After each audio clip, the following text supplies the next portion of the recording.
is so important for all of us. Most days we don't have enough of it, but this is a time where you have a lot of time to sleep, you can take a nap, but then you cannot fall asleep because you're not stimulated enough. Sleep rejuvenates your body and your mind.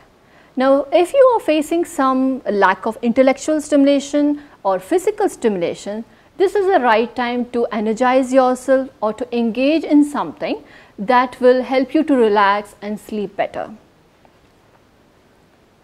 Some of the tips that I usually suggest to my patient is something called as a sleep hygiene. What is sleep hygiene? Basic things like avoiding coffee, tea, any energy drink, any substances, alcohol, nicotine right before going to bed needs to be avoided. This also includes trying not to have an argument with a friend or a partner or engaging in heated discussions and debate, because any amount of arousal is just going to keep you awake. The point is you need to try to relax your body, you need to try to relax your mind. That will help you to sleep better.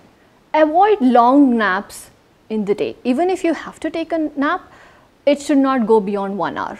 And even 1 hour is a lot, half an hour would be recommended. The more you sleep, the more your body gets adjusted to want more sleep. So regularizing your sleep pattern, regularizing your sleep cycle, that is going to help you sleep better and have a well rested sleep.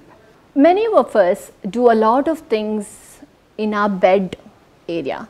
We eat, we watch Netflix, we talk, we call.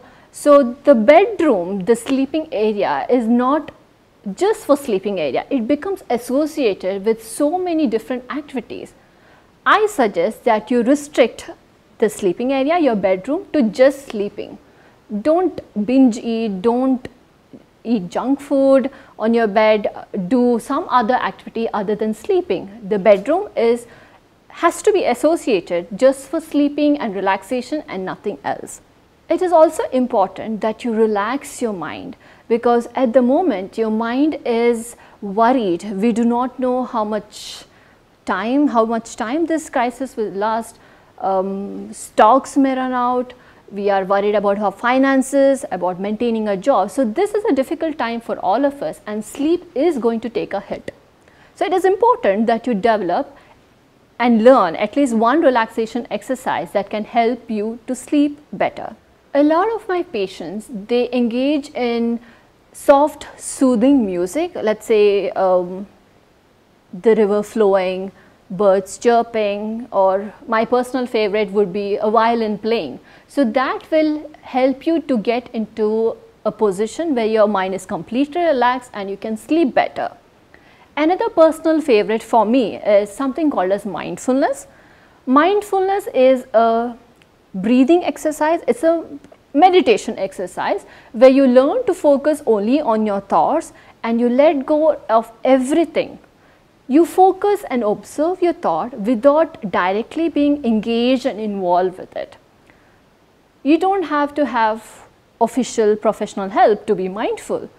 A lot of applications these days, for example, Headspace, Calm, Simple Habit, Mindfulness, all these have basic instructions which you can just put on using your headphone and use it 10 minutes before you go to sleep.